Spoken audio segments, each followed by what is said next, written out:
Hello friends, welcome back to the channel. Today we are going to discuss a very important topic in Jenkins, that is Jenkins Shared Library.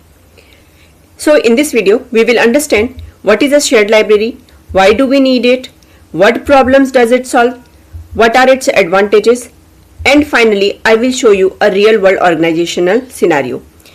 So make sure you watch till the end. Let's start with a very basic question.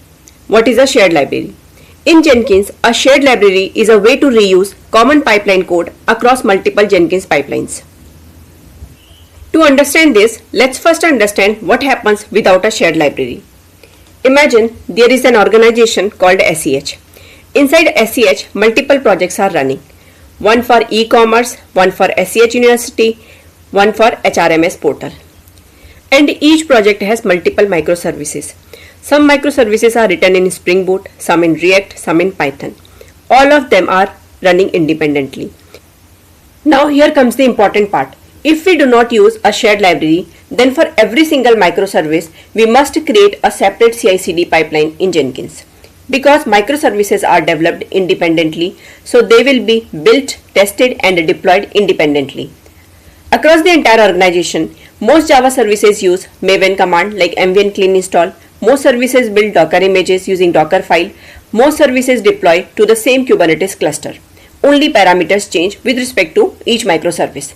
So writing a separate pipeline logic for each microservice will lead to a duplicate code everywhere. Now imagine there are 100 microservices. If tomorrow Docker registry changes, build tool version changes, deployment strategy changes, you must update all pipelines manually. That is time consuming, error prone, hard to maintain, not scalable. So this is exactly the problem shared library solves. So what is a shared library? A shared library is a common CI/CD code base written in Groovy that can be reused across multiple Jenkins pipelines.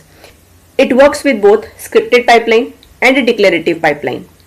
Instead of writing pipeline logic again and again, we write it once in a central repository and reuse it everywhere. It helps us to achieve reusability, simplicity, standardization, in simple words, one organization, one standard pipeline framework. From that single shell pipeline, we can manage different types of jobs: build job, deployment job, dash job, observability job, etc. And each job may have its own stages. Now you may wonder, what is DAST? DAST stands for Dynamic Application Security Testing. One popular DAST tool is Veracode. There are other tools as well like OWASP, ZAP and BobSuite. For observability and monitoring, organizations commonly use Prometheus, Grafana, Loki. These jobs may vary organization to organization, but build and deployment jobs are common everywhere. So if I summarize advantages, shared library provides standardization, one organization, one type of pipeline structure. Reusability, write once, use everywhere. Reduced maintenance, change in one place reflects everywhere. Easy onboarding, new applications can integrate quickly into CI/CD, and robust framework, centralized, controlled and scalable pipeline architecture. And finally, we can say a shared library is nothing but a collection of reusable Groovy pipeline code stored in a source code management tool like GitHub, GitLab, Bitbucket, etc. Just like application source code, we version control our CI/CD logic as well. Alright, now let's move to the demo section. For that, let me take you to the IDE. Here I am going to create a new directory inside this IDE, and the directory name will be DevOps Pipeline. This directory will act as our Jenkins shared library repository. Before creating any files or subdirectories, let me quickly take you to the official documentation of Jenkins for shared libraries. On the official documentation page, under the directory structure, you will notice something very important. A shared library must follow a specific structure. There are three top level directories. One is SRC, another one VARs and resources. This structure is mandatory for Jenkins to properly load and recognize the library. Let's understand each one clearly. The VARs directory. The VARs directory hosts Groovy script files that are exposed as global variables in the Jenkins pipelines. That means anything inside the VARs folder becomes directly accessible inside Jenkins file. The VARs directory hosts Groovy script files that are exposed as global variables in Jenkins pipelines. That means anything inside the VARs folder becomes directly accessible inside Jenkins pipelines. From Jenkins point of view, these are globally available pipeline steps. So inside VARs, we create files based on the purpose. For example, build.groovy, deploy.groovy, -scan.groovy, and so on. The naming convention should follow camel cased, similar to Java standards. Now let's create the VARs directory inside DevOps pipeline. Under DevOps pipeline, create a directory called VARs. Next comes the SRC directory. This directory should follow a standard Java-like package structure. Let me give you a practical example. In Spring Boot microservice like SEH students, the structure look like src main Java, then com SEH, and then config controller, all these directories. So where com is the top level domain, SEH represents the organization. Similar, in our shared library, we will create src com SEH. For that, you can create using mkdir-p src com SEH. Inside this directory, we write reusable Groovy classes and helper functions. These functions can later be called inside the Groovy files placed in the VARs directory. Don't worry, I will explain how VARs and SRC connect in detail later. Now the third directory is resources. This folder is used to store non-Groovy files that may be required in pipelines.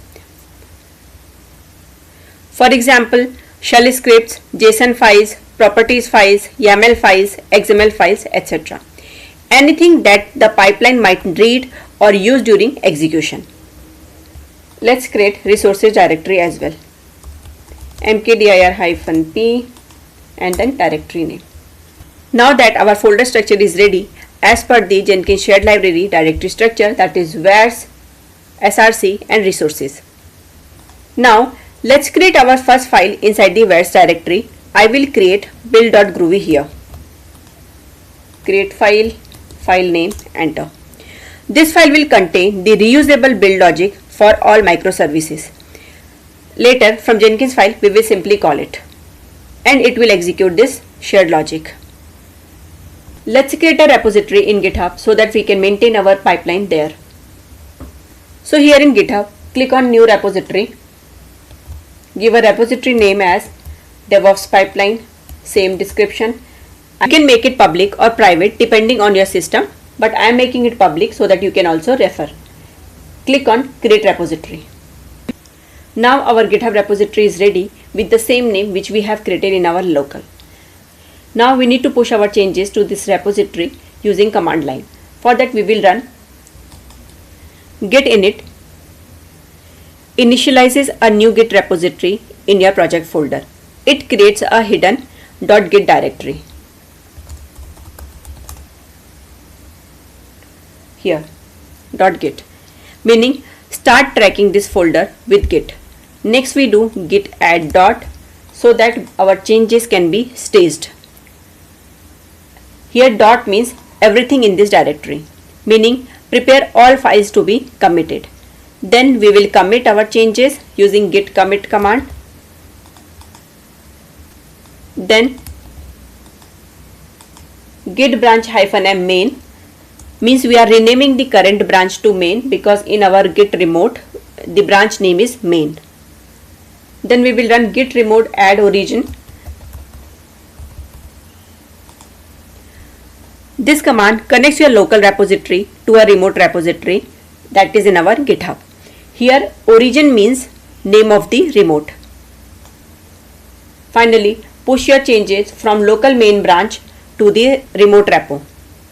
For that git push -u origin main. Here origin means remote name and the main is the branch name.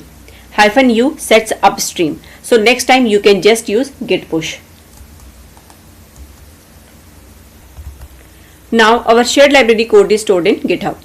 Well, just like application source code, we version control our CI/CD logic as well. Here you will be able to see only where's directory because Git doesn't allow empty directories to be pushed. So that's why src and the resources are not available here, only where's, because where's folder is having a file build.groovy. Now we need to configure global shared library in Jenkins. For that, let's connect to the Jenkins. This is my Jenkins instance. I'm using Jenkins version 2.541.2 LTS. Now let's configure the global shared library. For that, navigate to Manage Jenkins and then System. Scroll down until you find Global Pipeline Libraries. Here you will see two sections. One is Global Trusted Pipeline Libraries and another Global Untrusted Pipeline Libraries. Let's understand the difference in simple words. Global Trusted Pipeline Libraries. These libraries are available to any pipeline job running on this Jenkins. In simple language, Jenkins fully trusted this code. Because of that, only admin should manage trusted libraries. Since these libraries are globally usable, any project inside this organization can use them. And yes, we can create multiple shared libraries here if needed. Next one is Global Untrusted Pipeline Libraries. These are also shareable across pipelines, but they run inside the Jenkins sandbox. That means limited permissions, cannot use @grab and restricted method calls. Well, @grab is a Groovy feature. It allows you to download external libraries automatically from the internet. In simple words, Jenkins does not fully trust this code and runs it in a safe restricted mode. This is helpful if developers manage their own libraries, but you don't want to give them full execution power. We will use Global Trusted Pipeline Libraries, and in most real organizations, we use Global Trusted Pipeline Libraries only. Now let's start by creating a library. For that, click on Add, name DevOps_pipeline, same as our repository name I am giving, but you can give any name here, but you will need to make sure you use the exact same name later while calling this library inside your Jenkins file. Default version. A default version can be a branch name, a tag, a commit hash. Generally we use the branch name here, so let's use main branch. Load implicitly. If this option is checked, then every time a pipeline runs, this shared library will be loaded automatically, even if you are not using anything from it. But we don't want that. We want the library to load only when we explicitly call it in the Jenkins file or in our pipeline. So leave this unchecked. There are a couple of more settings. Allow default version to be overridden. This gives flexibility. By default, Jenkins will pull the branch we define here, in our case main. But if this option is checked, then inside the Jenkins file or in our pipeline, we can override the version like @library, then our shared library name, and then @branch name. That means instead of main, Jenkins will pull the branch name which is provided. For example, DevOps. Include @library changes in job recent changes. Keep this enabled. This ensures that if there are changes in the shared library, they will appear in the jobs recent changes section. Cache fast versions on controller for quick retrieval. Keep this enabled as well. This improves performance because Jenkins caches the library locally on the controller. Then retrieval method. Select modern SCM. Source code management Git. Now we need to provide the shared library repository URL. For that, go to GitHub, open your DevOps pipeline repository, copy the clone URL and paste it here in Jenkins. Credentials, provide your credentials. I have already added credentials earlier in Jenkins, so I will select them from the drop down. If the repository is private, credentials are mandatory, and in real organizations, repositories are always private. Then library path. Since our where's directory is present at the root level of the repository, we can leave library path blank. If the shared library structure was inside a subfolder, then we would specify that folder here. Now click apply and save. And that's it. We have successfully wired our shared library into Jenkins. Now let's prepare the build job in Groovy to demonstrate the CI part of our CI/CD pipeline using a shared pipeline library. We are going to use a declarative pipeline. As you know, the syntax of declarative pipeline always starts with pipeline. Then we define the agent. For now, I am using agent as any. That means Jenkins can run this pipeline on any available agent. Next, we normally have environment to declare environment variables, options for timestamps, log rotations, timeout and more. But for now, I am not using those. Let's keep it simple and direct jump into stages. Since I will be using a multi-branch pipeline to call this Groovy, so I don't need to write a checkout step. Multi-branch pipeline automatically checks out the repository based on the branch. So our first stage will be the build stage. This is our build stage. Right now it's just echoing a message. In a real CI pipeline, this is where you would run Maven clean package or Gradle build, npm build or any project specific build command. Then our next stage will be run unit tests. This stage validates the code quality through automated tests. In real projects, this could be MVN test, PyTest, npm test, etc. This ensures that only tested code moves forward in the pipeline. Next we have SonarQube code scan stage. Here we integrate static code analysis using SonarQube. In real scenarios, this would trigger the Sonar scanner using Jenkins integration from the shared library. Next, publish to Artifactory. This stage pushes the built artifacts to an artifact repository like Artifactory, Nexus, Docker registry. This completes the continuous integration part: build, test, scan and store artifact. So overall, our pipeline looks like this. That's it. Now simply save the changes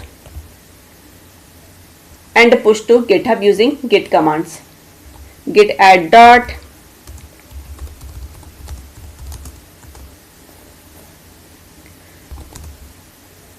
and git push. Now let's understand how to use this shared pipeline library in real scenario.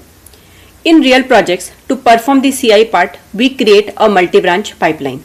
Why? Because multiple developers are working on the same application.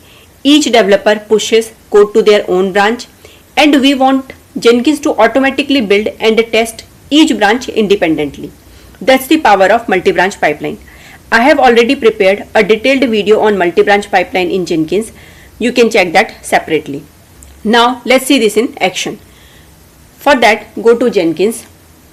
Under the SEH view, open the folder SEH students.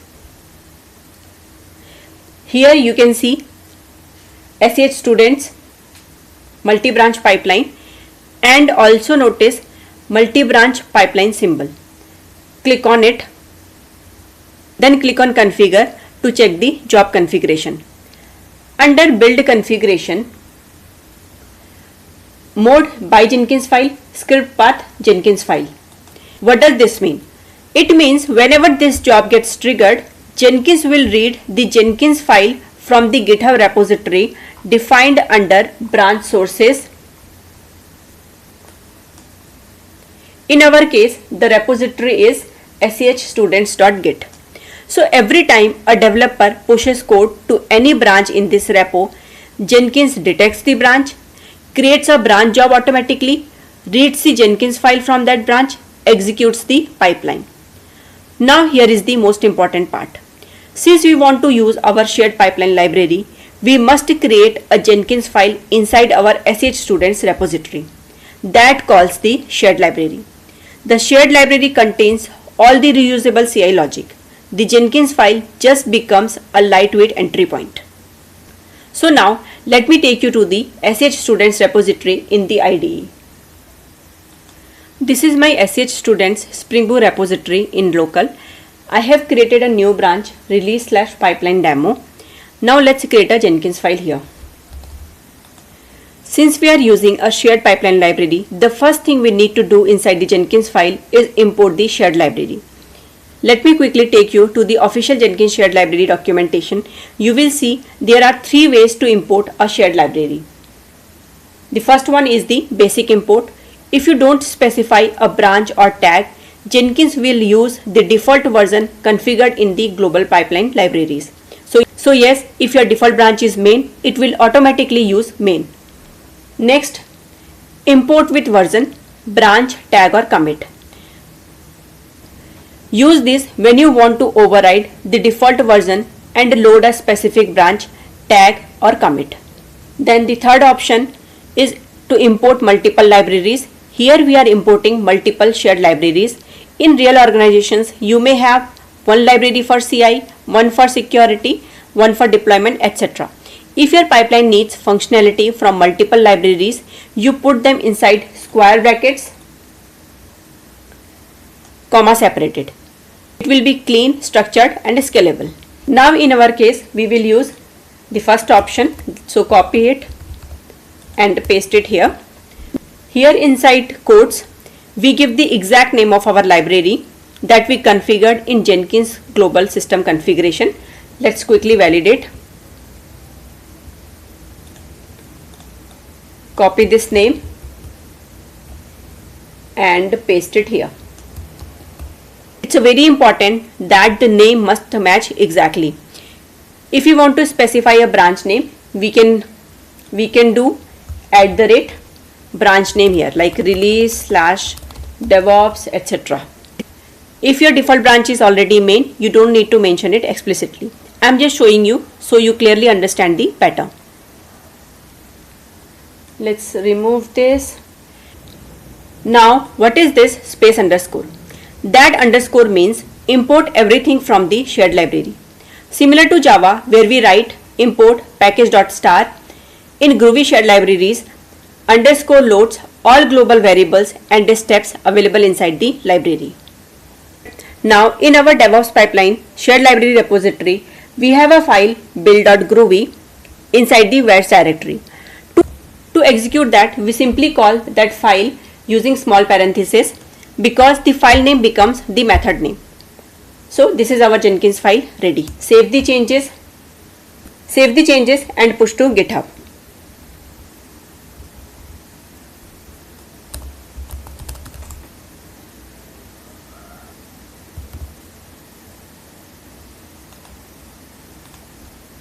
Now one important thing inside DevOps pipeline repository, since build.groovy is being called externally, we must wrap its logic inside def call. For that,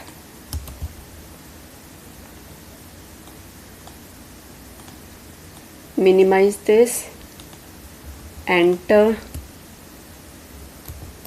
Control V tab.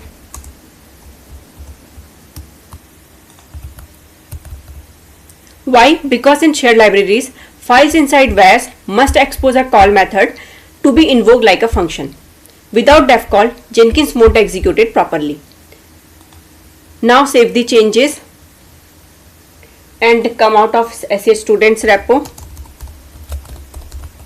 DevOps pipeline.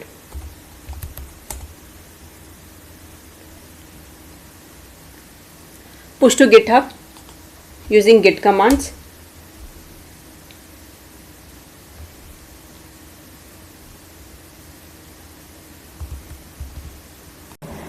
Now the final step to execute the Jenkins job. For that, go to Jenkins, open the multi-branch pipeline, run the Jenkins job under release/pipeline demo. Here we can see our pipeline executed successfully using the shared pipeline library. From the logs, we can observe that the shared library from DevOps pipeline is being called first. After that, the Jenkins file from the application repository students.git invokes the Groovy functions from the shared library and executes the defined stages. So basically, the pipeline logic is centralized in the shared library and the application repository just consumes it. So if someone asks in an interview what is a shared pipeline library, you can confidently answer like this. A shared library is a common CI/CD code base written either in scripted or declarative style that can be reused across multiple Jenkins pipelines. It improves reusability, reduces duplications, and simplifies pipeline maintenance. In large organizations, it helps achieve a standardized approach, often referred to as one organization, one CI/CD pipeline, wherever possible. Similarly, we can also use the shared pipeline library for the CD flow as well by integrating it with the Jenkins pipeline jobs. So whether it's a CI or CD, we can centralize our deployment logic inside the shared library and reuse it across multiple projects. That makes our pipeline more standardized, maintainable, and scalable across the organization. That's all for today's session. If you like the video, please hit the like button, share it with your friends, and subscribe to the channel for more content like this. See you in the next video. Until then, happy learning.